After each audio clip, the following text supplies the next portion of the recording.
Here I come. How's everybody? We all good? Should be, hopefully. Haven't got any hissing noises, that's good. We've got Matt and Jamie today, so should be plenty to talk about. Bit quiet again. I think there's, this is the lull before, well, I don't know the storm, but obviously we've got two big shows coming up in the spring with Superboo, NAMM first in April and then Superboo in May. Maybe there'll be some more stuff coming out of there.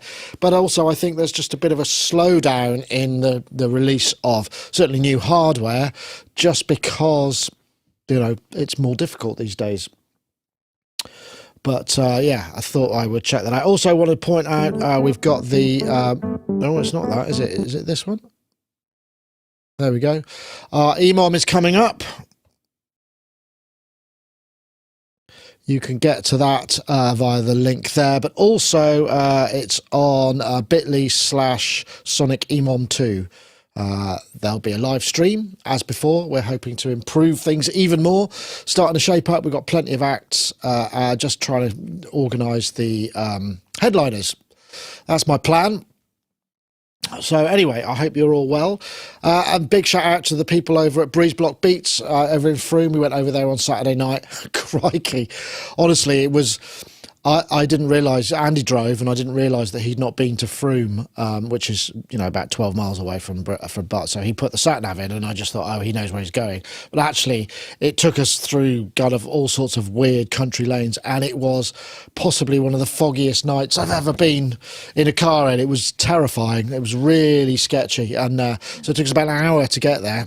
And then when we got there, there was just so much fog and ice, and the venue that they've chosen is sort of underneath this cafe/antique shop, and it's sort of literally down a slope and through a little basement. It was very clandestine. It felt like we were sort of doing things that the authorities didn't approve of, and we needed to be discreet. It was really peculiar. Great though, some good acts there. I asked one to play, Ken Peel. I'm hoping he's going to come along.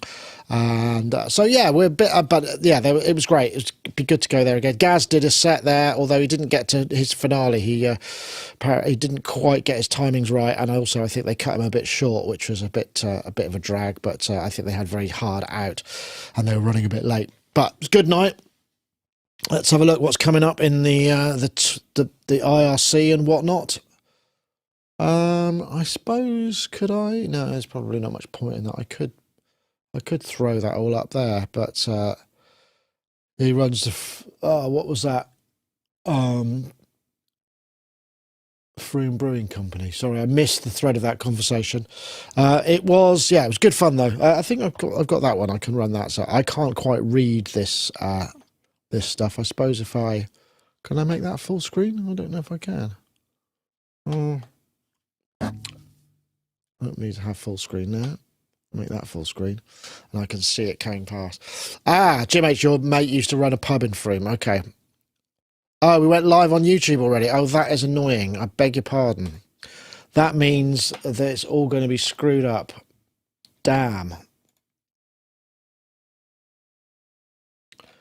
Wasn't supposed to be live on YouTube. Oh well, that means it's going to be a much longer show. But anyway, I do apologise about that. Anyway, I was going to say I did post a little thing up on Patreon. It was just a little sort of video diary with a few snippets of live performances of the show. Yeah, it looks like we are live on YouTube. Oops, oh well, never mind. Bit distracted. I'm quite chilly here today. I can't quite get my legs warm. It's just not the heating's not quite struggling. It's very chilly here in the UK. Though we're going to be travelling to Europe on Monday. I'm going to go over and see Soma Electronics. Maybe get some video stuff there. That's going to be interesting. Going to Warsaw, flying to Warsaw on Monday just for a flying visit. As it really, literally going on Monday, coming back on Tuesday night. Never been there before. Should be good fun. There's Jamie. Jamie, we're actually live on YouTube. I pressed the button wrong. I forgot to switch off. One. I usually set it up a bit better than that, but I didn't today. which is just the way it goes. Let's have a look at you. So let's just check that. That's going to be... You okay? USB. Yeah, good. Not bad, thank you. Let's just get those and see whether that's... Yeah, that's almost right. Let me just fix that. Not bad. Yeah, still having this bloody cold just won't go away. It's really... Oh, wow. Yeah, it's a lot, really... loads of people with that. It just hangs around forever, doesn't it? Yeah, it just seems to be sort of going in and out of... yeah, but I'm all right. I'm okay. How are you doing? Anyway, I was watching your show on the 13th, it was, wasn't it? The Friday the 13th? Oh, EMOM show, yeah. Yeah, we do that once a month, just seeing how it goes, really. It's really because, obviously, Martin Christie, the sort of founder of EMOM, he knows everyone in all these different sort of regions. So it made sense for him to sort of grab hold of people who set up nights, and we discuss, you know, equipment, obviously, but all the things that go into setting up a night, and you know how different it is. I mean, you obviously, you know, you've done one and you've got another one coming up, haven't you? So yeah. Oh well, if you want, I'd be happy to come on that. If I can share any information with any of those people, I'd be more than happy. That'd be brilliant. Yeah. Yeah. But I was talking about. I didn't see that show. I watched the live stream, which seemed to go pretty well. Yeah. Oh yes. Do you know what? I was quite amazed because I was worried really, because when how I've done it before, I've tapped into their internet via, you know, Ethernet. So this time I had to do it wireless, and I went round there with my laptop just to check, and the speeds were a little bit too low, and it depended where you kind of set up. It was like being, you know, as a kid, you have to hold the aerial up as a certain angle just to get your signal. Oh, crikey. So I took because you mentioned you used like a one of those 4G router things. So I got hold of one of them. Here's one I prepared earlier. So I picked up this, and oh wow, flies, absolutely flies in there. So there was no glitches all night with it. You know, because I was a bit concerned. So you streamed out on us. You put one of your own sims in there and streamed out that way. Is that what you're saying? Yeah, yeah. Right. I mean, it was sort of download speeds. They were about 70. It was really the upload speed, and that was hitting about 50. And that's fine for 1080p. So I was more than happy with that. And wow, that's good for 4G. That's really good.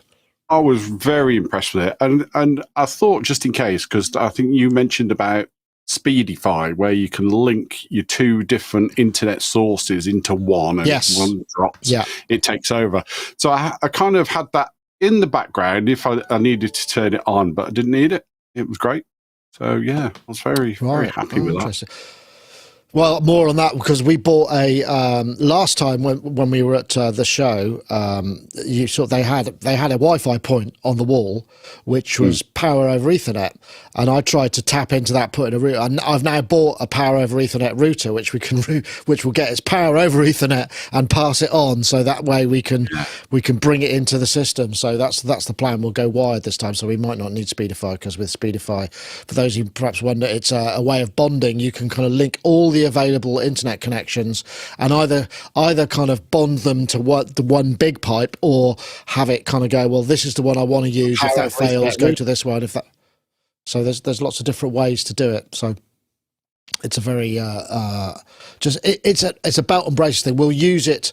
In fact, we're setting up for NAM, because the thing that let us down last time was the network. They just weren't ready for us, and they didn't have the wired network. So what we're going to take is a Pi that will connect any or every available source, whether that be a tethered phone, Wi-Fi, wired Ethernet, all of that stuff, and it will just give us the fastest route out of there at all times. And I think that might solve our problem. So we'll have to see how that goes. That's our latest bit of updates. But yeah, well, I'm glad it went well. I mean, I know that there were perhaps not as many people in person as you'd like. I saw you at the beginning, and you were like, I've really felt for you. I was saying, oh no, need a bigger crowd, because it was a very weird. The energy, yeah.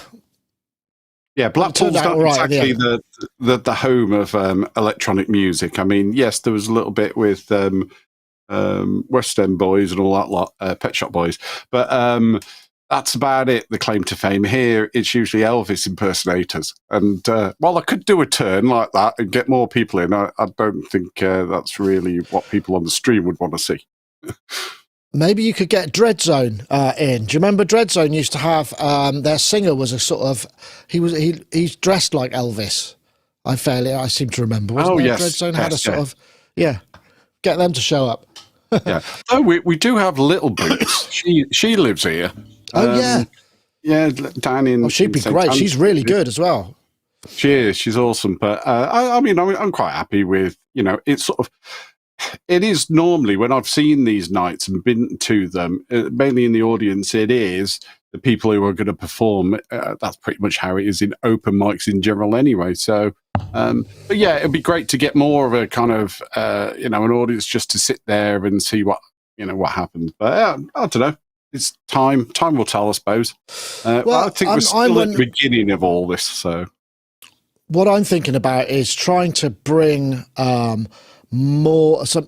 get two headliners or one or two headliners that'll pull a bit more of a live audience on the day in the venue, and then have more of the sort of EMOM style stuff on the bill, but try and separate it to a degree so we could get some bigger names that'll pull more people and pull more. But it's hard to find that that fine line, because obviously people who are really doing it are going to be going, well, I don't really want to drive to Bath to do this gig, or wherever it may be. So that's what I'm thinking of, this sort of hybrid notion where we'll have perhaps a bigger name or names at the top of the bill, and then the EMOMs can be, so that in the end we'll end up with people going, can we play? Whether they be EMOM people or bigger names, that's what I want to try and get to. So it becomes such a regular event that we can end up with just sort of bigger names, bigger crowds, bigger, just make it a bit more sort of, what am I trying to look? Yeah, make more people come. It makes perfect sense, for you to do that for sure. It's more of an event, but you still got a little bit of that sort of grassroots and sort of performances going on, and of course manufacturers as well. I mean, you had George from Udo. He did a little bit, didn't he? But you could always spotlight of a bit of gear and things like that from so there's lots for everybody really, as well as the sort of bums on seats in the venue. Yeah, it makes sense. That's right. Well, we've got as you can see with the chat there, Wagoo suggests Boo, yes, I'm going to ask them. Look, Mum, no computer. That's another possibility. He's got a long way to come though from Canterbury. Maybe he'd do one a bit closer. But certainly Battery. I would like to ask Battery Operated Orchestra if they're, if they can make it. But it's again. Oh, look, we got Matt with a projection. He's frozen. He's nearly there. Oh no, there he is. Hey, Matt, how you doing? You're looking like you're going to do a gig. Some weird noises going on. Is that your fan on your machine? Yeah, let me just switch my mic over, mate. Oh, it really sounds like you've got a bug in your system, actually quite literally flying around. Hang on. Like the look of the back though. Wow, you really need to get yourself an M1. I do. It's awful. We just got, that's quite. I mean, you get your money's. It does what we've just got an M2 Mac Mini base model just to sort of to pick up the slack to replace this massive Mac Pro. Yeah, they're really powerful. Them things. I mean, I'm really happy. I mean, I do that the EMOM show. I do it with just the base MacBook Air M1. So it's 256, 8 gig of RAM, and it does it no problem, with the ATEM and everything. But these new ones, especially the Mac Minis, they just look really good value for money. As long as you got everything else, the screen and all that sort of stuff. But yeah, they fly. Yeah, been watching some of the reviews about it yesterday and today. Interesting. How you doing, Matt? Is that better? I'm still hearing a really loud me. Are you? Tap your mic. Sounds musical. There's like a fifth going in there. I think we've got it, but it's working. But that buzz is incredibly loud. I don't know what that. Let me just try one thing. Be right back. Can't tell if it's a fan or whether it's an actual audio buzz. Nothing like 2 minutes to showtime and some debugging audio problems. That's what we thrive on in the live streaming world. We're used to all of this stuff. Fortunately, we don't. Did you have any major technicals, or did it all work out all right for you? It was perfect. It was spot on. I had no problems. It's probably because I didn't actually do a performance myself. Yes, that's much better. That's viable. Sorted. Nice. Sorted. Nice one, Matt. Lovely to see you. That's been ages, hasn't it? Hold on, no problem. It was a dodgy adapter. It sounded like, because I know you had a fan that was kind of it was out of alignment and would flick one of the vents, and I wondered if it was that, but it obviously wasn't. It was the actual fan. Possibly. I did buy one of these today, which is a Sub-Zero M1, and it's meant to add 30 dB of gain to the microphone, but it's like a cloud lifter. Maybe you plugged it in the wrong way round. Yeah, don't know what's up with it, so unfortunately I've got to send it back. Okay, that's disappointing. Anyway, right, okay, well, I think we're ready to do a show. It looks like I say we're ready to do a show. I pressed the button and didn't realise I had already pressed the beginning of the YouTube video. So those of you watching will just see the whole thing, including the pre-show. This is the sort of thing, if you're a Patreon supporter, you can expect to see. I'm not sure it's the best advert, but it's one of many benefits I would like to add. Right, okay, so let's do the show. Stand by.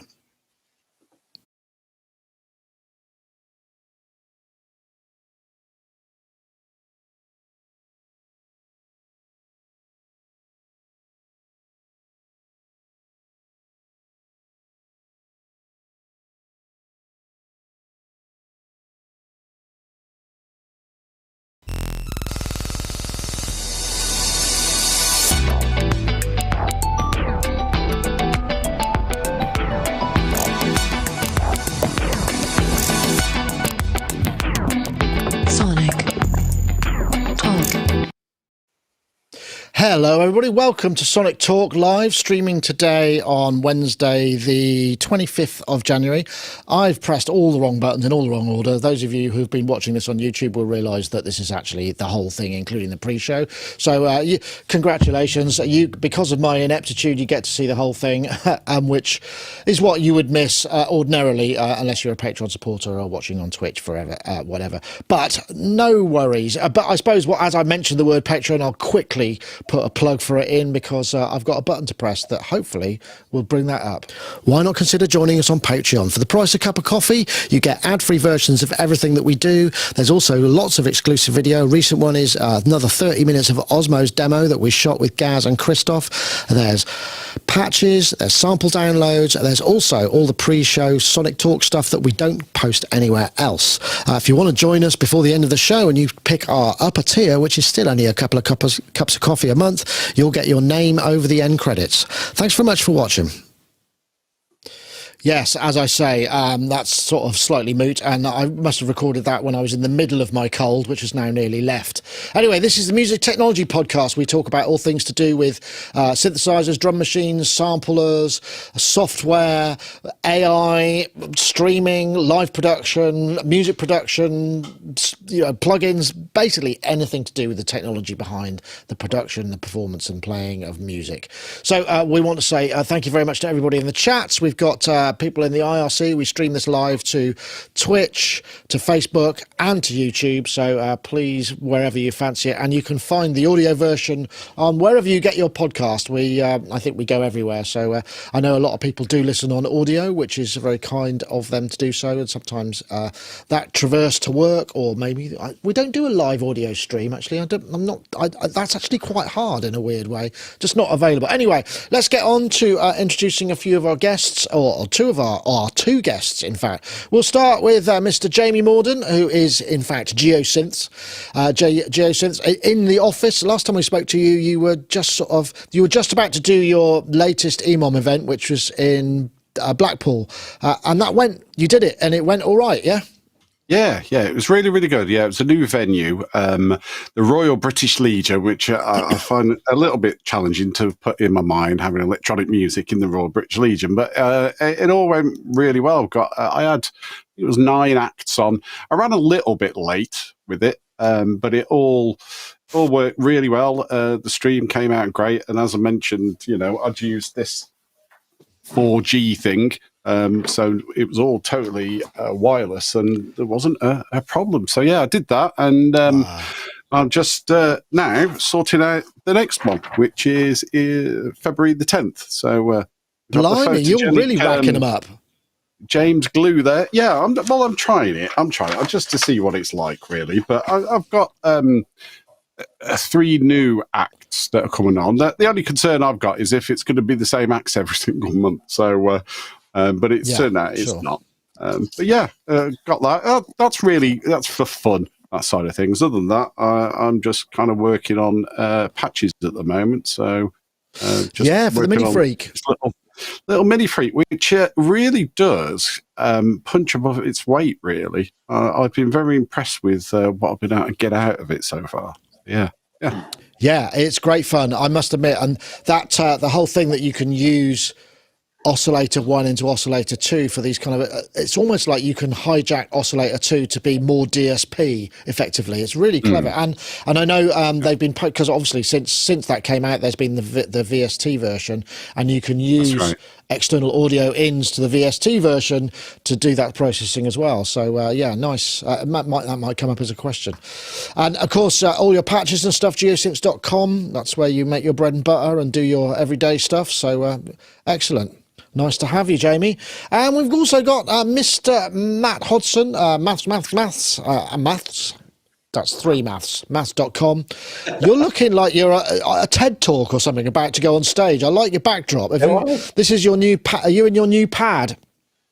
I'm in my new pad. I'm slowly getting things out of boxes, which is long overdue. I need to do something creative. So, these are just some uplights behind, really. But I won't. I'm zoomed in because I don't want to show you the chaos. If you zoom out, I'm just surrounded by open boxes.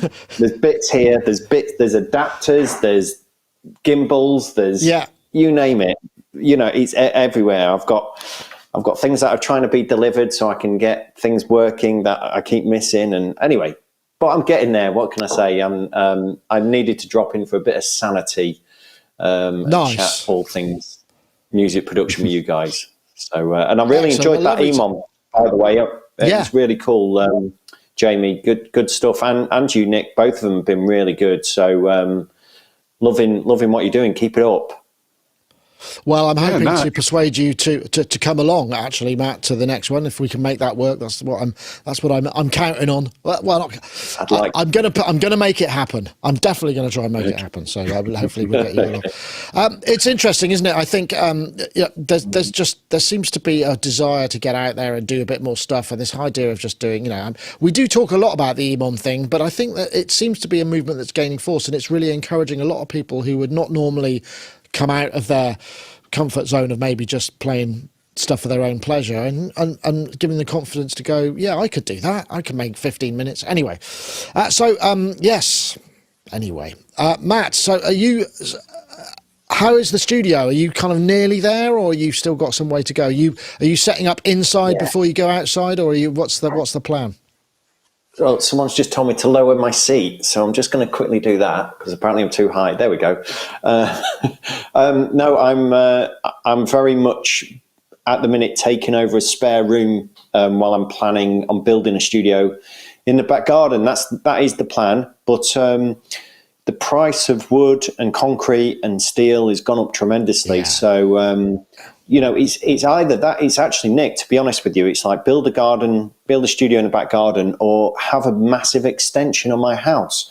So, it kind of works out about the same price these days, or a loft conversion or something like that. So I'm not quite sure how to proceed with that. And then the other thing is, of course, is the setup of the studio.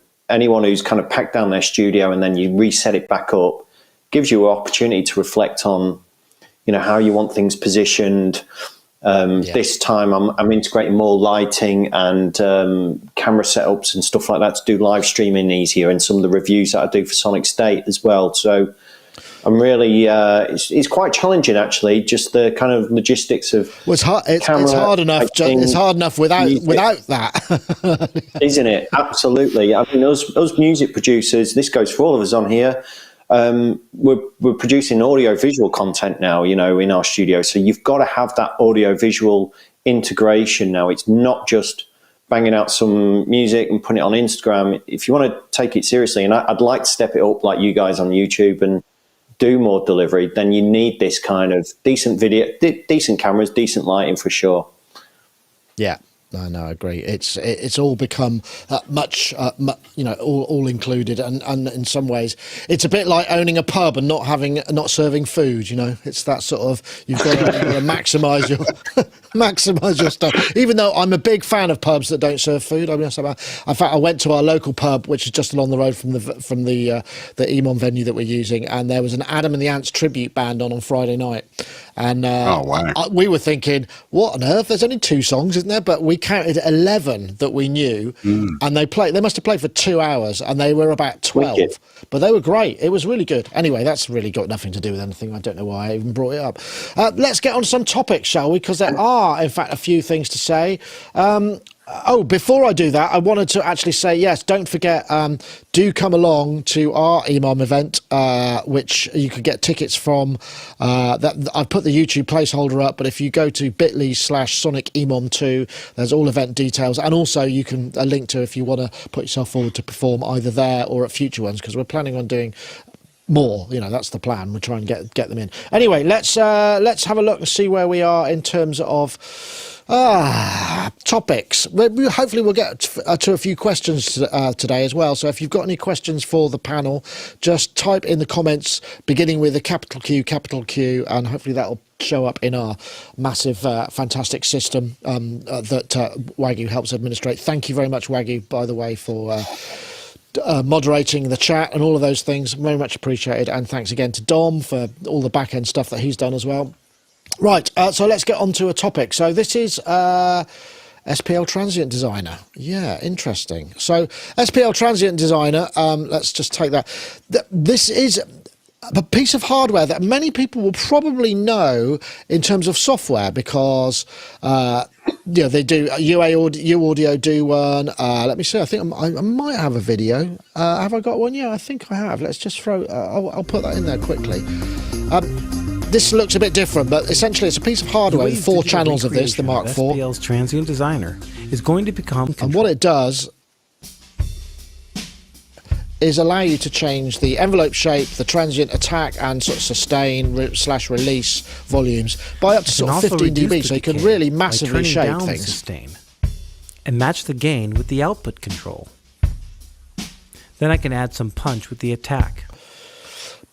I honestly struggle to find demos of this, which is really surprising, because it is a night and day scenario transient design. It's also really good on punchy bass lines. You could use it on guitars for attack. You can use it on sort of tight arpeggiated synthesizers for the same sort of thing. This is the hardware version, 4 channels, which, as I say, I've got the button here. I think, this is on Gear News. I think it's around about, it's $1,000 for 4 channels, but quite often you'd see the hardware used in live situations, particularly for drums, like kick and snare and toms. You can really get the transients to poke out there, and it's a very powerful shaping tool. Now, I mean, I'm sure, not many of us are doing live sound and using them for that purpose, but I guess Chicky might do, because he does a lot of live sound. I don't know. I wonder whether or not there's something that you come across. I mean, I can't think of any synths that have got transients designers in them, but essentially, they can add an awful lot of extra tonal shaping, right? Yeah, no, definitely. I think for drums, it makes total sense, especially when you do listen to the software demos. I mean, my only times I've sort of used them is when it's part of something like OZone, where you can bring out those transients, or I've tried it on when I'm bussing down the drums, because that's how I do my mixes, like back in the day when we had analog mixers. So the drums go on one bus, and then you put them on there. But a lot of the time, I don't really know what I'm doing, if I'm actually making it sound better or worse. So I think it makes a lot of sense, like you said, for live use, for real drummers. Electronic music, I don't know. It'd be interesting to see what it'd be like on things like arpeggios and so on, and bass lines. It's good. It's good on drum machines as well. Really can shape the tone of those too. Yeah. Yeah, I think when you take it out to the sustain element and you get more of a punchy kind of sound, I think that sounds really nice and clean. And then it allows space then for the other instrumentation to sort of stand through, but you don't lose too much of the weight. So I think that would work well. I don't know, can you do similar things really with a decent compressor? I'm not so sure. To a degree you can. In fact, actually, that's something that Serenity Wild via Twitch says. I think it's really easy to overdo it with. The thing is they're just dealing with the transients, so a compressor will affect a lot more of the signal unless you can maybe get the sidechain to work, because it's a really interesting thing. I know. I'm guessing you may have experimented with some of this, Matt. Yeah, I actually have the plugin. It's not the actual SPL plugin, but I think it's the Native Instruments one, Transient Master. Comes with part of complete, and I use that a heck of a lot, mainly on kick drums, but also on lead lines and bass lines, really sort of squelchy bass lines, because sometimes I might be recording stuff and it's just not got enough of that front end to it. So I use that plugin. It's really, really good. Kick drums, awesome on. But equally, using it as well to take away that sustain. The amount of times actually I've used that as well, where I've created a sound and it's just too much in a mix. And so you only really want the attack. So I have used that. Now, I mean, a 19-inch version of it, I don't think I really need it beyond what beyond what the plugin offers. And certainly for how much was it, $1,000 or something like that? It's $1,000, yeah. I mean, SPL hardware is pretty tasty quality. So I mean, it's not sort of low grade. It's good quality stuff. XLR in I take your point. It's quality, and Jamie's right. You might be able to achieve this with a decent compressor, opening up that attack time and whacking it through that and seeing what that does. It's impressive though. I wonder actually what's going on under the hood and how this thing actually works. It's kind of cool. Yeah, I think, they first released it in 98, and I think they were one of the first, because SPL, they did these, right back in the day, they were doing high quality enhancers like BBE, Sonic Maximizer type thing, also sub-bass synthesizers. Plus, the thing about this is I think it's probably more useful for people who are mixing live drums, because it's essentially like a gate and a compressor in the same channel. So, and it's very simple. You just sort of dial it in. So for certain sounds and certain drums, it would definitely make sense to sort of tame them down a bit without compressing the entire thing or bringing up the noise floor or whatever. But yeah, I just thought it was interesting, because I know that transient designers can be used in multiple different ways, as you immediately said. That. So yeah. Anyway, the Mark IV, the Mark IV Type 2, the Type 4 Mark II. Yeah. Sorry. Go. Right. Yeah, I was just wondering. I'd be interested in anyone in the chat rooms, anyone using transient designers in ways we haven't discussed here. Not on things with transients so much, like drums or synths and stuff like that. If anyone is, I'd be interested to know how you're applying it. I'm just thinking about how you could misuse these in interesting ways. Don't know. I wonder if you have voltage in it, like CV, and see what happens if it affects anything in terms of, or LFOs or something. That'd be slow LFO. You could create unusual shapes. Yeah, that's true. Yeah, that might work. Yeah, right. Great comment here from Red Walks. Nobody has time today for endless sustains. This is the ADHD generation. So that's a fair point.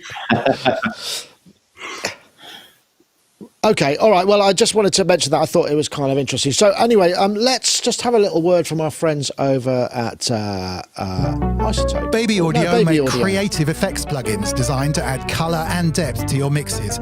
They won Plugin of the Year 2021 in Future Music and Computer Music magazine, and they were nominated for the SOS Awards 2 years in a row. Crystalline is an algorithmic reverb plugin inspired by classic 20th century studio reverbs, but offering higher fidelity thanks to 21st century computing power. A reverb plugin with a variety of creative features, such as the ability to tempo sync pre-delay and reverb decay times. You can get 15% off when checking out with the code ST15.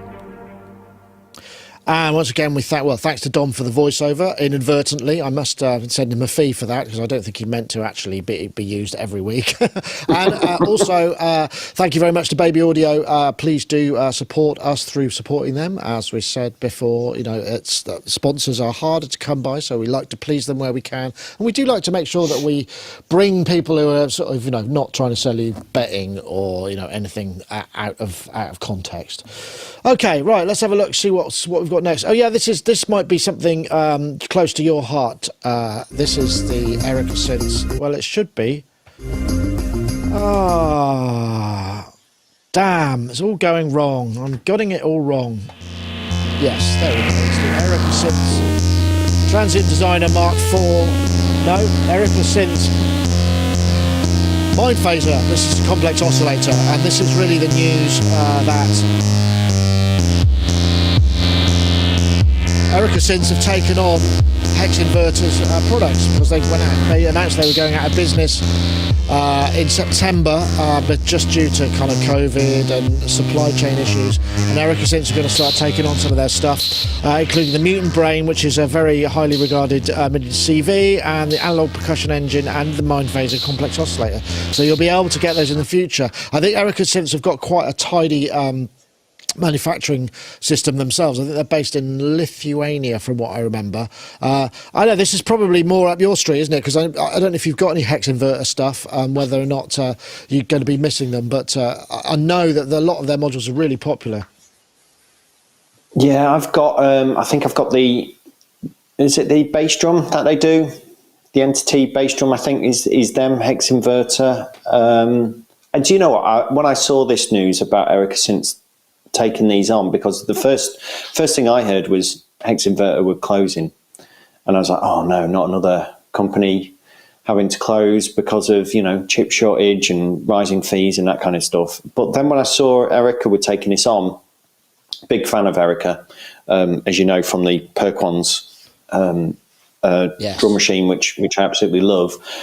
Seeing them take this on, I thought that was a really, really cool thing, keeping that name going and what have you. And I guess we've talked about this before, Nick. These are trying times for people out there and keeping companies going. And I think it's lovely when a company can step in like this, like Erica, who seem to be doing well. Like you say, have got a really tidy kind of manufacturing process and are able to take this on. So I think that's really cool. I think there's a couple that they're immediately doing. There's the kind of MIDI to CV and gate converter module, and then they've got this Mind Phaser. Yeah, and then the Mind Phaser, which I'd love. I mean, listen to it; just sounds ridiculous. Love it, and it's got this weird feedback in it and things like that. So yeah, I wouldn't mind having a go at that. But sad news. So they've gone, haven't they? And WMD, they've also gone. And then, of course, there's a couple of shops we've seen close online and in person as well. So I was thinking about the future of Eurorack a little bit, and I was just thinking, what happens when those chips come in again, and everybody's got all. I mean, you name it. I bet you've got IntelliGel, Tip Top, Mate. I bet there's loads of them who have got some amazing designs that are ready to go. As soon as those chips come in, bam. And I wonder if we're going to be suddenly saturated and overloaded with a choice of many, many new modules happening all at once. And that can be tricky as well for manufacturers, because if there's suddenly a lot coming to market at once, then that can't be a good thing as well if there's too much choice like that, So I wonder if they're all getting together and kind of thinking about how they're going to stagger release of particular modules so not to saturate the market when things start going again, because that's an important time for them as well. So I was just thinking about that one.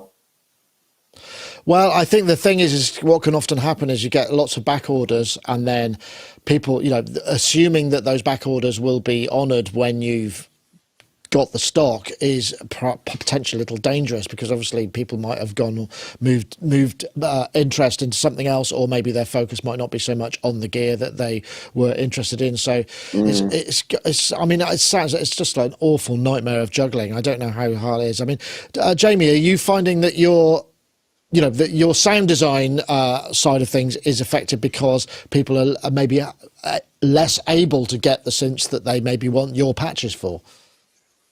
I wouldn't say I've noticed that too much. I think if anything, I mean, you see, my approach has been just to go full on for the past 5 years, really. So that's when I went self-employed, doing sound design. So I've just been, I've just kept my head down really with it all.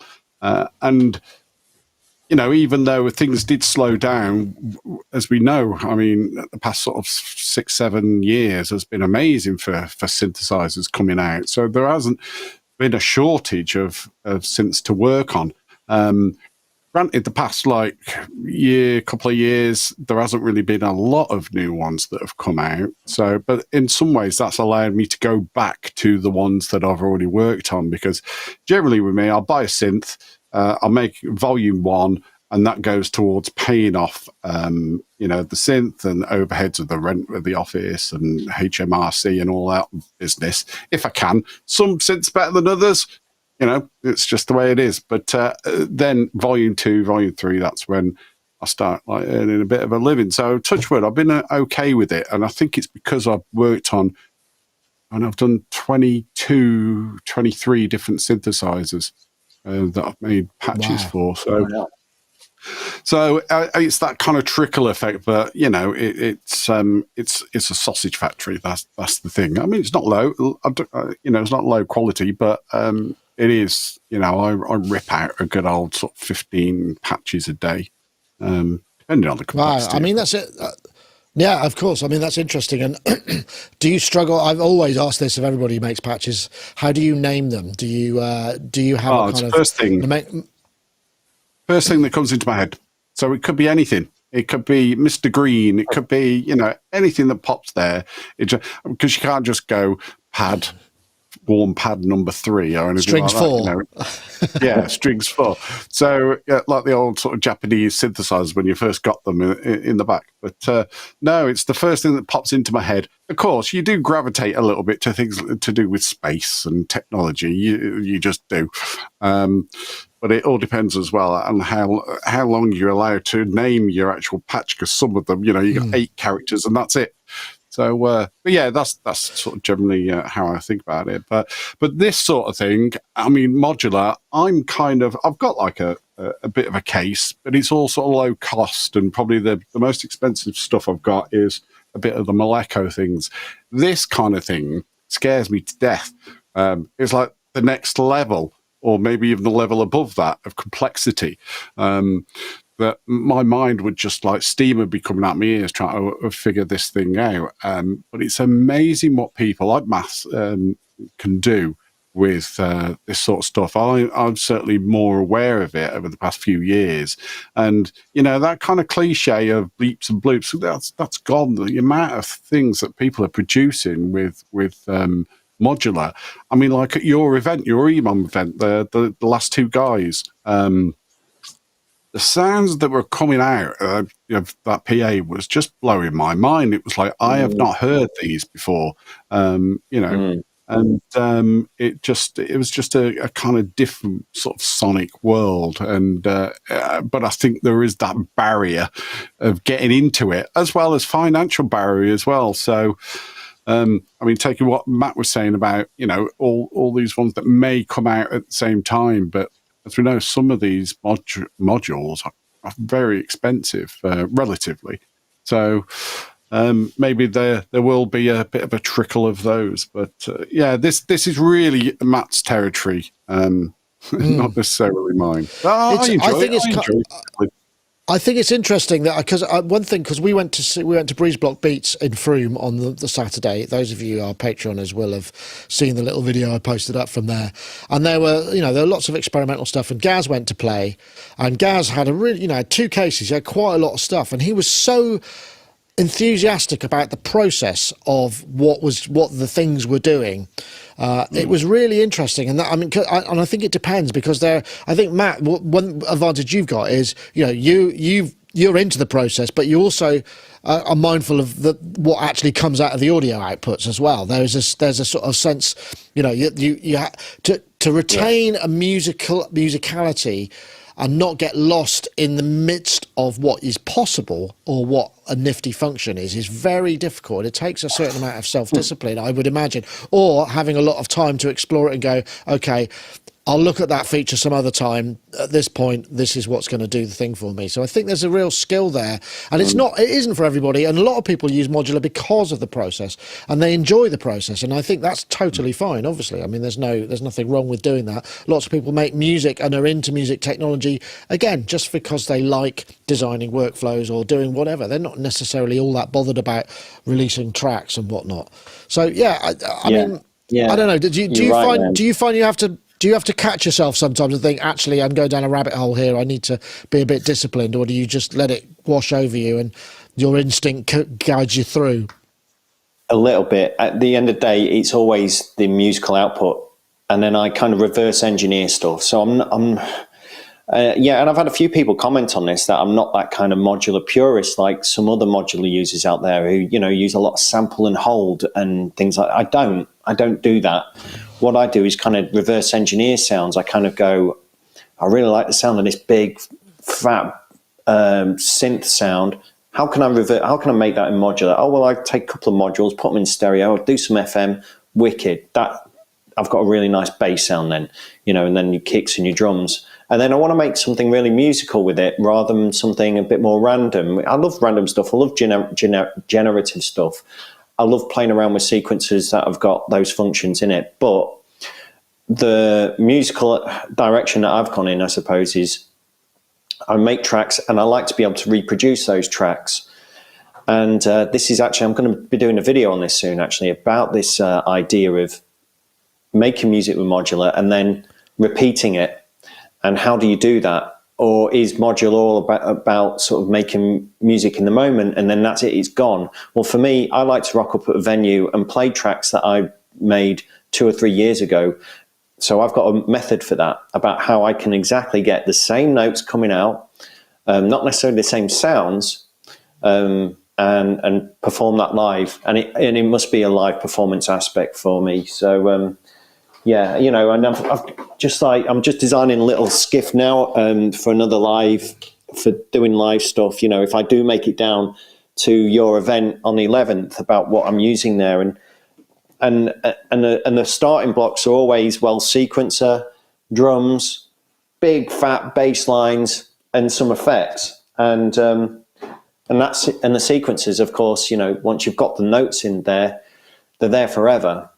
And if 2 years down the line, I want to play that song again, all I've got to do is kick those notes out to some oscillators. Might be different oscillators, but it's the same song. It's the same arrangement if I want it to be. And for me as a performer, what's fun is that I'm sending them out to now different oscillators, and actually this sits a bit differently in the mix. So it's kind of new for me, and it's new for the audience as well. It's almost like being in a band where you get up and play your songs you've been playing for 20 years, and then you get up and play them, and you play them a little bit different, or you've got a Fender jazz bass this time, and you had a different bass last time. I'll go into it more in videos, but I think Jamie's right. There's a lot of musicality now coming out of modular, and it's becoming easier to do so. But I must admit, Nick, there's times where I'm just like, I just want to make complete random stuff as well. I do that as well. It's interesting. Sorry, go ahead. The last thing is, of course, I'm sat here now thinking about getting one of these Atlantis by IntelliGel, which you reviewed. In fact, I was just watching your review before the show to kind of make my mind up about whether I want to buy it. And of course, I've got an SH101, and I'm thinking, well, do I need one also in the modular world? When, you know, I've got that external, but would that help me if I turned up at a gig and it's in a rack and I don't need to carry my SH101 and all that sort of stuff? So there's that to consider as well. Yeah, well, the as well- Atlantis is a nice one. Sorry, go, Jane. I was just going to add on, really. I mean, about the performance aspect of it. Performance isn't just about playing notes, is it? It's that whole, changing of tone and color over time. But I think there still needs to be an element of jeopardy. That things can go wrong, to make it interesting for yourself as well. So I would have thought that's probably maybe a little bit more. Maybe Matt can kind of answer when you're sort of performing live. It can be very easy to turn the wrong knob, and your pitch from your oscillators going all over the shop or whatever like that. I mean, do you sort of contain it to changing of the timbre over time, or do you do things that totally surprise you with pitch and things like that? No, do you know what I do, mate? I pull the pitch knobs off, so they're harder to see and get hold of. And that was something I picked up from an old mate of mine, Phil. He did it on his, and all these knobs would be pulled off on his modules. I'm like, why? He's like, because if I'm playing live, I'll just go for the pitch sometimes, and I'll be like, why did I do that? And the last thing you want is things going out of tune. So no, I'll never leave that alone. The things that I do play a lot with is opening and closing filters, octave switching on oscillators. Brilliant. I just love that, especially when it goes through a delay and you get sort of thing. Envelope shapes, always playing with attack, decay, pretty much just AD envelopes, keep it nice and simple. And, you don't really need sustain. If you've got the decay open long enough, you get the same kind of thing going on. And that effects ends and filtering on the main bus, they're the main things. And that is enough. That is enough. Over time, yes, I may change some of the oscillator shapes, bit of pulse width changing, send a slow LFO into things to make things move a little bit. But that's it. I mean, there's got to be a point as well where you're like, I think I'm doing enough before it gets too complicated. And then, of course, it can be detrimental to playing live if you've got too many options, too many knobs to play with. So, well, I think you can also you can lose yourself a little bit, can't you? So you feel because you can, you should. Whereas sometimes it's better not to. You might be maybe that where I am at the moment can live for a little while, and I could work on something else that's maybe on top of that. I think the thing I miss about most stuff, and you don't do this so much, Matt, is modular. Some sort of musical input, so there is some form of melody or top line. I find without that, I find it quite easy to lose interest. And whether that top line could also be just the bass line, if it's melodic, it doesn't matter. Just some sort of melodic thing for me to hang on to is something that appeals to my nature. I see, because I see generative stuff, and I know Richard Devine's always posting stuff, and his stuff is really clever, but it doesn't do anything for me. Musically, it's not my thing. I'm not saying it's bad. It's just for me, I don't get any kind of emotional connection, and I think that it's important as a listener for me to be able to do that. Or whether it's a consistent rhythmic thing that I just kind of go, oh, that's nice. It makes me want to tap my foot, because quite often that might get changed, and it's like, oh, it's gone now. Yeah, the and underpinning. Then the other end, I totally agree. Sorry to interrupt. I think my internet's a bit laggy today, so I don't know if I'm interrupting. Sorry. And then you go the other end, of course, which is the ambient route, which I love doing. But then you hear a lot of the same thing where, I love my big reverb. So do you, Nick. And I think you can get a bit fed up where someone just puts a massive reverb on something and it's there for the whole thing. And that's pretty much or shimmer verb, and that's all you're listening to as well. So that can get as tiresome as that kind of music as well, where it's a little bit more erratic as well. So you got two extremes there. Yeah, absolutely. But, I mean, all to their own, everybody, each to their own, exactly. Let's see. I just wanted to say, I'm sorry about this. The YouTube comments are not being picked up today. I don't know if I mentioned that earlier, but I need to get in there and figure out why that is, but I can't obviously do that while I'm doing this. So that's not going to be a thing. This is an interesting one, I think. Anyway, so let's get on to here. And we're going with a vid. Actually, I should probably do a word from our friends over at iZotope, which is going to be iZotope this time, I promise. iZotope's OZone 10 is the future of mastering. The new version includes the Master Assistant, which matches your master to any reference file. The advanced version includes a stabilizer module, adding mixed clarity with an intelligent and adaptive mastering EQ, and an impact module, which enhances the rhythm by controlling microdynamics. Don't forget, you can use the code SONIC10, that's SONIC10, at iZotope.com/SonicTalk to save an additional 10% off any one-off software purchase. That's SONIC10 at iZotope.com/SonicTalk. And of course, we very much appreciate their support. It's well, what can I say? We very much appreciate all our sponsors. It's very helpful these days. Okay, so let's get on to this was the topic I was going to go for. Now, hopefully this is going to work and I'm not going to look like a chump. Okay, so hello, we're here at Tokyo. We're at Harajuku, which is, I'm pretty sure there's a Gwen Stefani song which is called Harajuku Girls. So anyway, and this is the famous... I'll fast forward this. This was us in Tokyo, straight off the plane. This is 5G. Now, the reason this is here, really, is because there's a great article on Gear News. No, I'm just trying to find the name of the chap. I think it was Adam... I did right. Adam Douglas, who actually lives in Japan, so buying synthesizers from Japan, and it's just an interesting kind of take on how one might discover, bargains in different countries and then bring them in. I mean, obviously, it's easy for him. He lives in Japan, so he could buy all the bargains. Doesn't have to worry about shipping. Doesn't have to worry about import duty. But he makes some interesting points.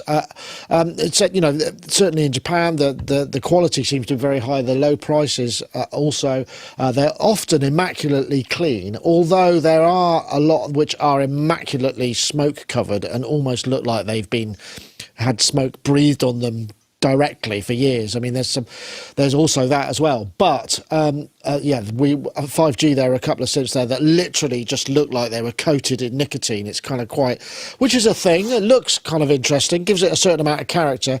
But I just thought it was an interesting thing, really. And it kind of, another thing he says, you stick to Japanese brands, look for unfashionable gear and buy broken, which I suppose are truisms that would happen across the place. If you've got the ability to fix them, then it would certainly take about it. I'm just wondering, how far you would go for a bargain if it was the thing you really, really had to have. I suppose. I mean, sometimes you must have been. You're a man who enjoys buying synthesizers, Jamie. I'm sure. How far have you gone to get a particular thing? Well, I've not left the country, though I did go down. Where did I go? I think it was Bournemouth, and it was to pick up a DX9 that had no side caps for £15. Wow. And I have no idea why I did it. It was just something, to fill in a bit of time. And it turned out the fella, I can't remember his name, but he actually fixes equipment for... he had Adrian Utley's Mini Moog there at the time, so I had a bit of a play on Adrian Utley's Mini Moog. He doesn't know, but he was a fascinating fella. But that's about it for. Vintage gear. I don't really do a lot of these days, mainly because there's been so much good stuff that's come out, and of course, what I do is sound design. So I've still got a couple of bits. I've got a JX3P. Still got my old Roland D10, which was my first ever synth that I bought. Oh, good man. I had a DX. I've still got my D110, actually, yeah. Yeah, I had a DX7 Mark II. I had it for 2 weeks, so I took it back because I had no idea what I was doing with it. And if it was in front of me, it probably would still be the same. But I took it back and I got my Roland D10, which I still had 1989, I think I bought it. But I got a Cheetah MS6, which I got for £100 from Cash Converters, and it had one wobbly voice on it. It sounded like an LFO was connected to the pitch constantly. And I changed the voice, and it still did it. I sent it off to one guy, and because there was a power supply issue, as in you touched it and you got 120 volts through you. And then I ended up to go to somebody else. So it turned out being about £400 to get it fixed. Nice. It had Curtis filters, didn't it? I remember it 3340s. Yeah, I had one of those. I sent it off for repair and it never came back, which was very disappointing. I've actually got one. I've got one here, but it's one of those synthesizers that actually the parameter access. It's a 3-character display, and it does hexadecimal, but it does them in. It quite often goes from FF down to 0 rather than 0 up to. It's like an absolute, because it's also 6-part multi-timbral. I mean, it's astonishingly well specified internally. It's just an absolutely horrible UI. There is no UI. It's not really that good. No. I mean, I've got some chip that's in it, and you can use controller. Somebody did a panel for it, so it'll work a little bit with it. So I've been able to make some sounds, but other than that, no. I've not gone to Japan or anything like that. Though I'm rather envious of that. If you've been over there, that must be really good. It was great. I mean, it was really bizarre because we landed after 30 hours of travel at, I don't know, 9 in the morning. We went because we went over. Yamaha very kindly brought us over because they were doing. I can't remember what it was. They were doing a big sort of event and they wanted some extra coverage, and we just went, yeah, of course we'll go. and we literally got there. They were still filming, so we said, where's 5G? And so we'd been up for 30 hours. Then we went on the train and just went there, and we went there and filmed it. And it was astonishing that actually, anything was recorded and the audio didn't cock up or anything.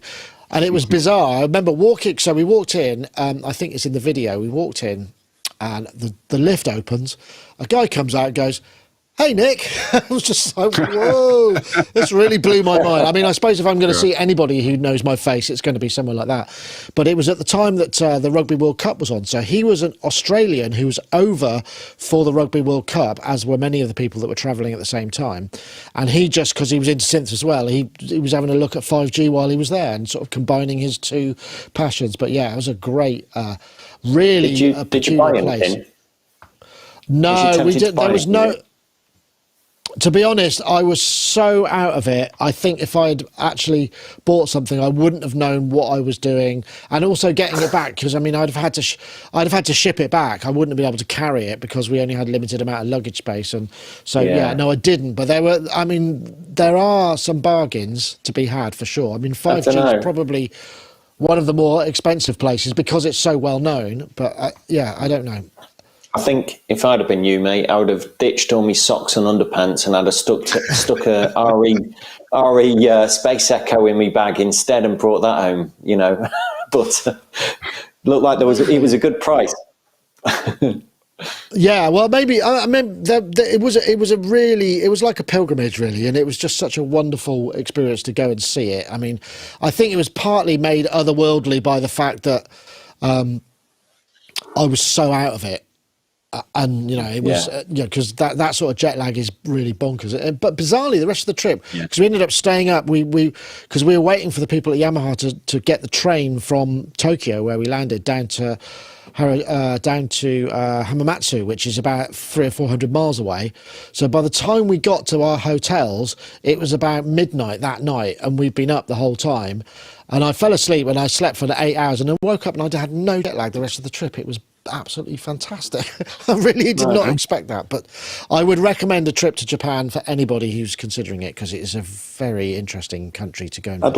I'd like to go. I think it's a very interesting place, very culturally interesting place, and of course you've got these magic shops laying around like this. And I know there's a lot of artists out who go out there every year and doing some really interesting things with technology, and there's leaps and bounds going on there, particularly with things like robots and AI and things like that. I know a lot of electronic artists that go out there to work with people.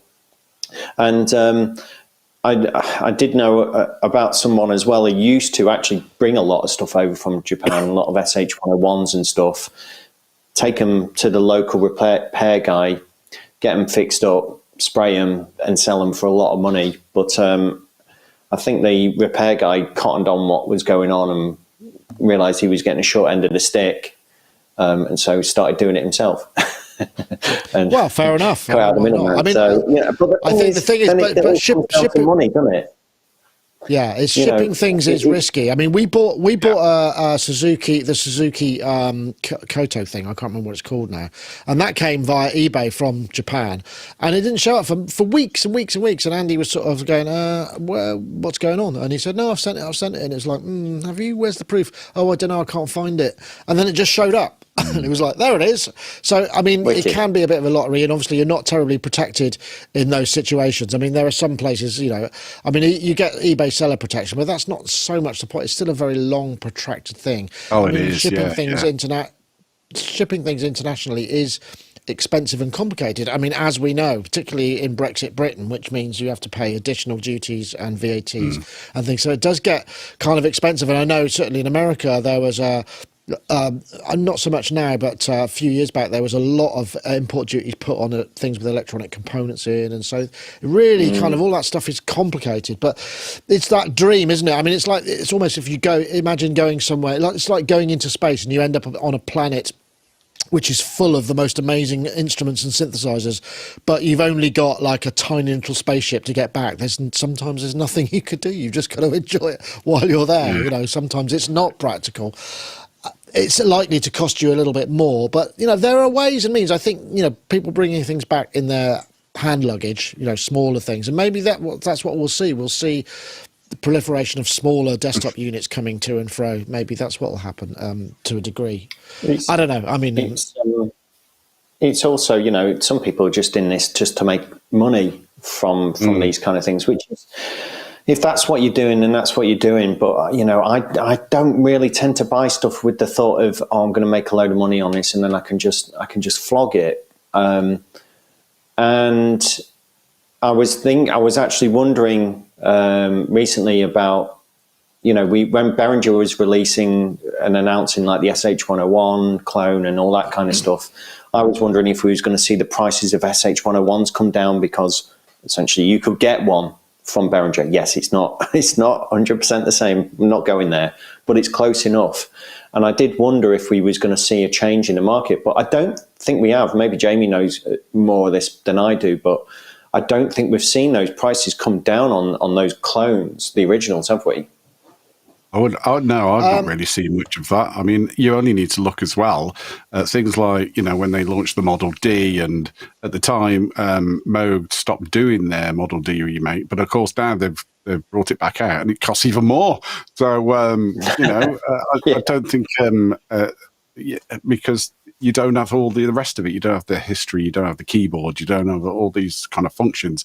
I think we're all guilty of falling for the spec sheet thing. Like, the more on the spec sheet, the better it must be. But in reality, you know, having something made by the actual original manufacturer is sometimes a little bit better. So, you know, it's great that there's choice for people to have access to like some physical hardware. And plus as well, if you do go out and perform live, it's better to take out a Behringer at MS1 rather than, you know, maybe the original.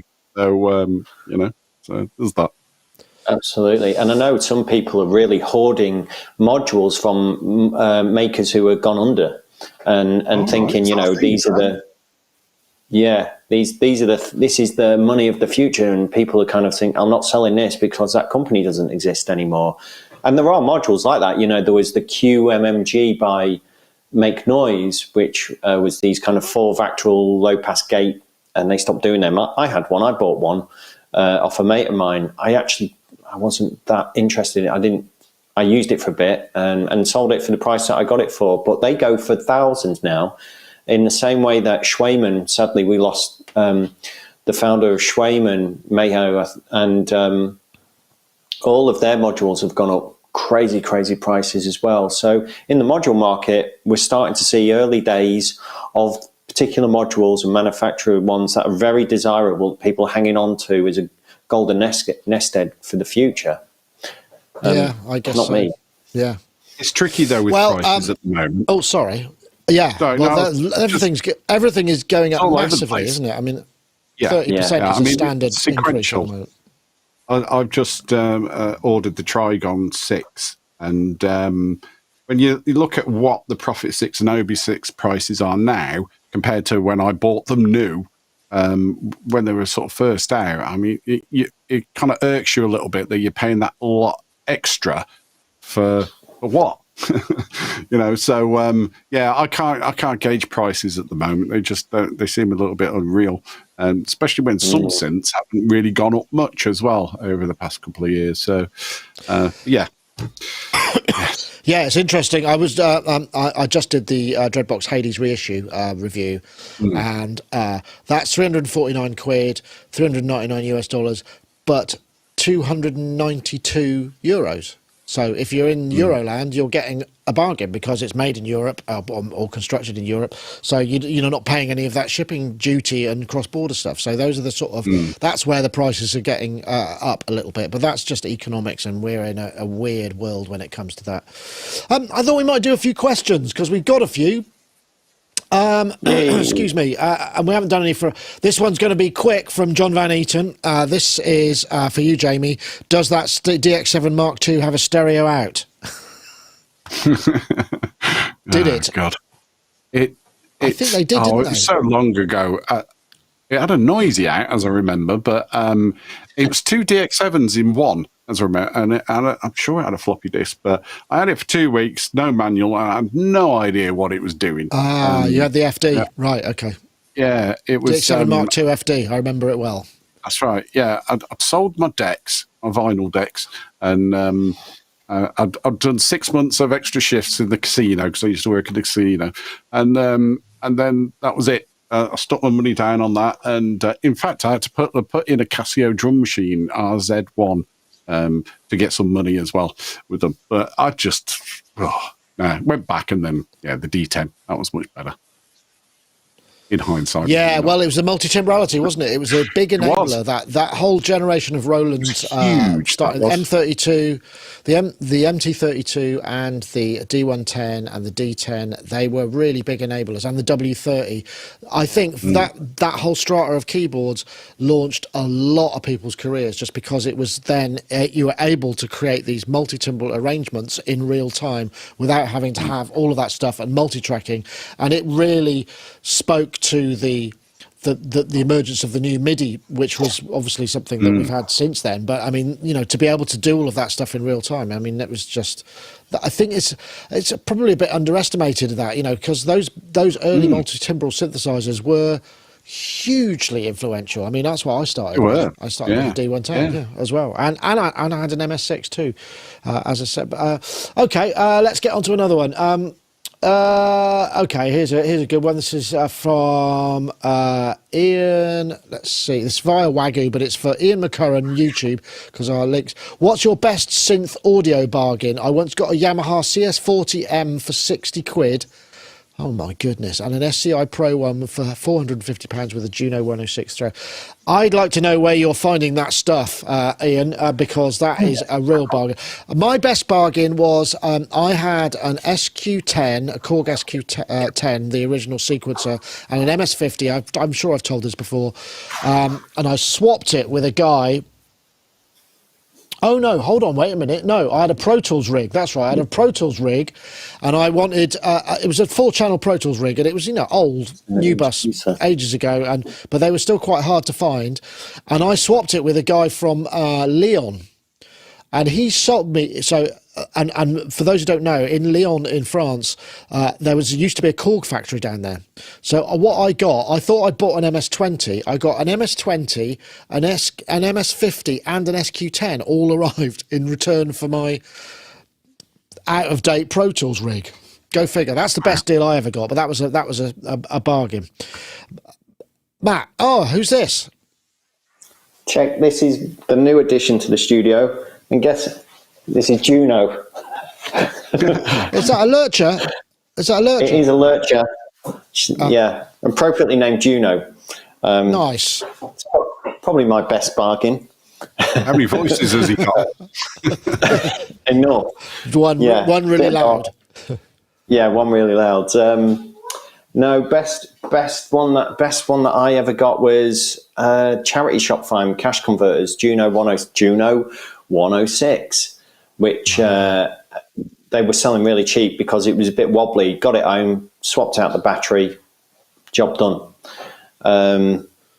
Yeah, that was probably my first proper poly synth. Loved that one. I sold it because I just thought they were everywhere, really. I didn't think they were that rare at the time still. And that was like That was probably like 10, 15 years ago now as well. So, and I only sold it for like 300 quid. Someone turned up my house. I even remember the look on their face as they walked out the door with it under their arm. And they had this look as they looked at me as if to say, did I just get this for 300 quid? And I was thinking, did I just undersell this? Whoops. Yeah. Ouch. I've got a Juno 106, but it's very poorly, actually. Again, it's another synth I've had since the early days. It was the first poly I think I bought that was a synth rather than a multi-timbral unit. Yeah. So, Jamie, how about yourself? It was probably car boot, back in the time when you couldn't find anything on the internet. There was no mobile phones. So it was a Casio CZ5000 for £35 at the car boot. So, and I sold it, I think it was about £380 or something. This nice has got to find. be late 90s. 1,000%. Yeah. Though to me, it just every sound sounded the same on it. So I don't even know if it was broken or not, but because it was some form of phase modulation or something, the CZ range. Yeah, phase distortion. Something like that. Yeah. But yeah, that was that. I used to, it was like someone I know used to do one every single Sunday. So I said to her, oh, if you ever see a keyboard and it had synthesizer or something like that, give me a call. But that's what I got. There was that. I mean, there's been a few others, but I did get a TB303 for £100. And that was in one of the ads in one of the Music Technology, I think it was. But that was in the 90s. And it sat in a box for 3 years because I had no idea how to use it. And of course, like I say, pre-internet and all that sort of stuff. So I sold it to my mate for 150 quid. Oh, what? Yeah, well, we've all those ones. We've all had that one as well. Yeah, I've still yeah. Well, anyway, I don't think interesting story about selling stuff. Oh, sorry. right. Sorry, yeah. my internet's a bit laggy again.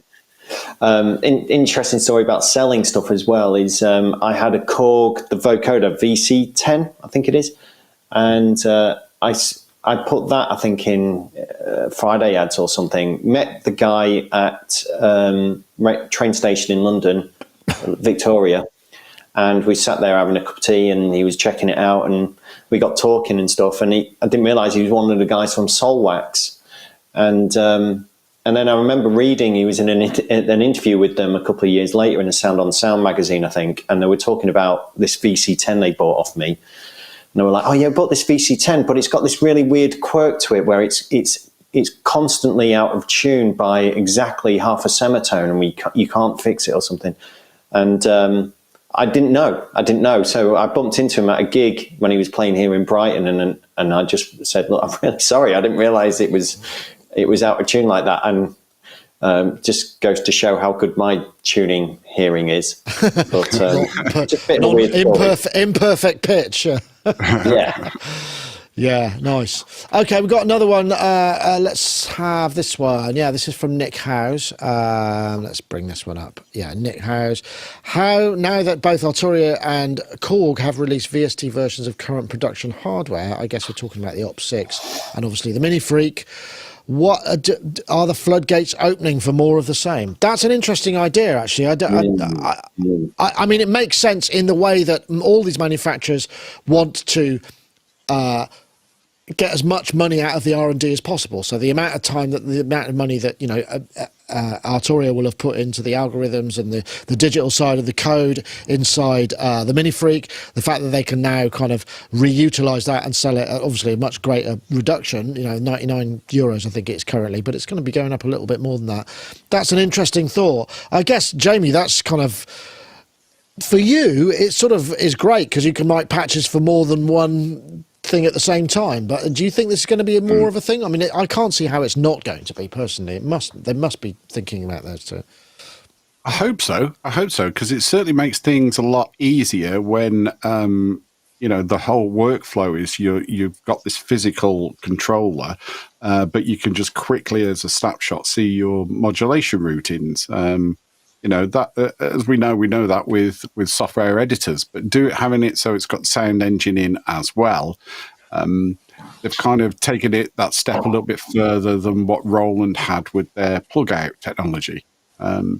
So I think it's really, really good. There's some elements of like, you know, you've got to have a fairly fast machine, but as long as you've got one of these new M1, M2 Max, then you know, yeah, you'll be happy. I've noticed my fan. I got one of the last iMacs, the i9, and the fan just goes as soon as I've got the software just in standalone mode. But the integration has been really, really good. I've not really had it's things like modulation routing, as I mentioned, but things like the step sequencers. Being able to see the sequence just makes it's just so much quicker. And, you know, sort of balancing out sounds against each other and, you know, naming patches. That's my bugbear of naming patches on a synth, one character at a time, you know. Oh, God, yeah. And tagging them and putting them in the right categories and things. Yeah, all of that stuff becomes a lot simpler. Yeah, I can understand that.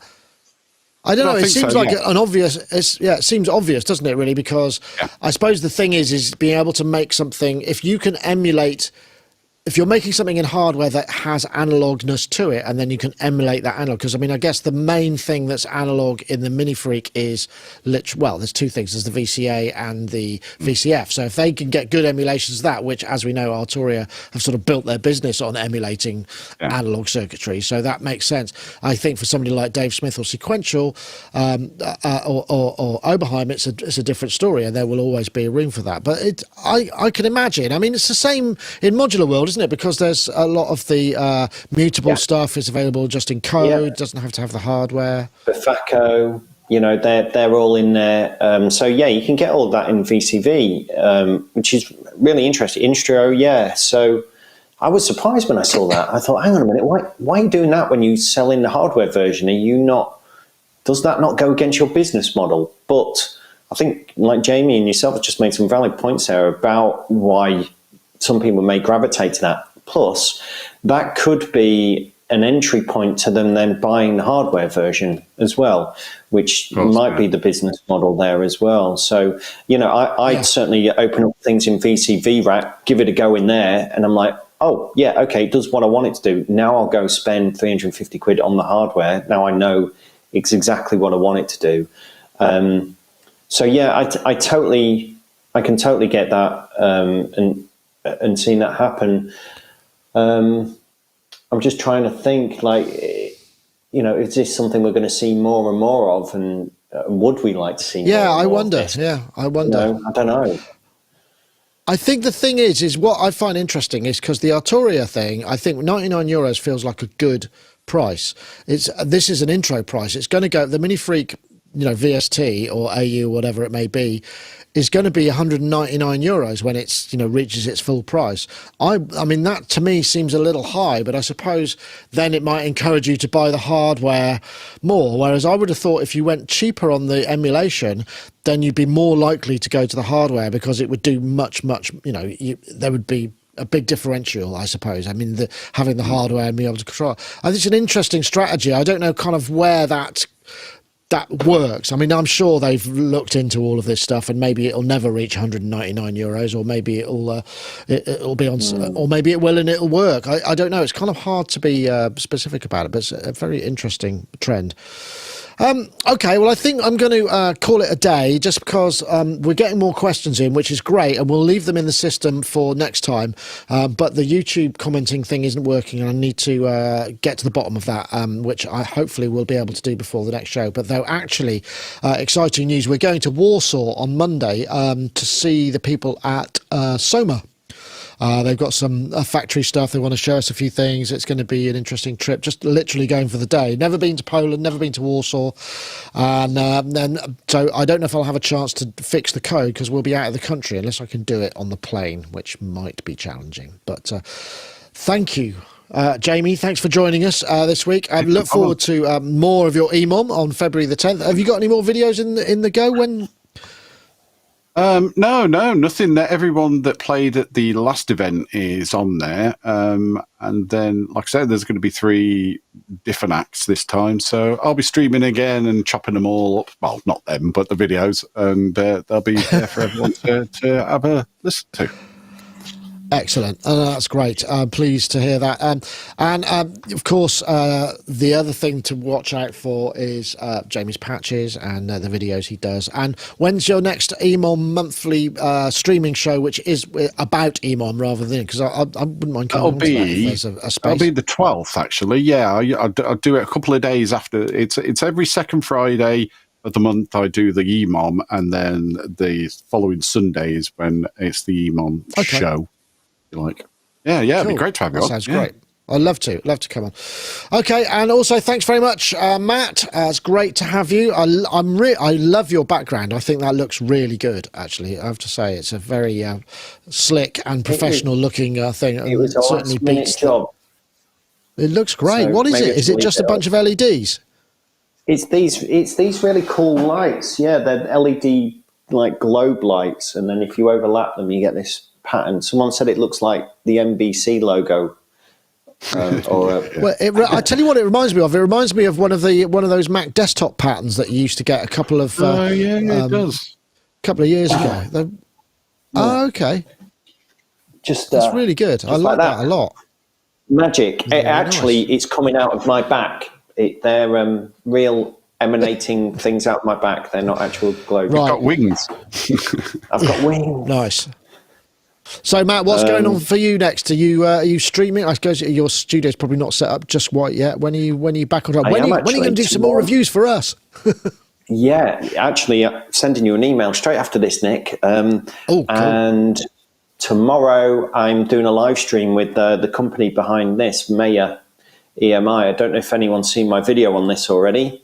But this is not in production yet. This is their module version of the M900, which Nick's talked about on this show before. Brilliant synth. Touchscreen, multi-timbral, audio in, CV, MIDI, 4-part multi-timbral, which you don't see in module. And I did a video on this, and they're really keen to get some feedback on this before it goes to market. So we've took on board all your suggestions and feedback from my video, and tomorrow night I'm doing a live stream with the company.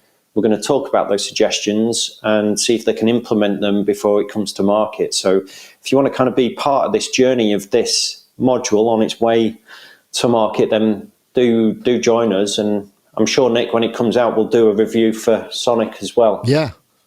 Fantastic. Well, do send us over a link so we can post that on the socials or wherever we can. Brilliant. So yeah, that'd be great. Appreciate that. Nice Thank one. you. Well, you're welcome. Thank you very much, folks. That is it for this time. That's the button I want to press, I think, isn't it? Thanks, everybody. Thanks to people in the chat. Sorry about the lack of link up, but we'll get that sorted out for next time or the time after, depending on coding availability. But that was Sonictalk episode 744. See you next time. Take care. Bye-bye now.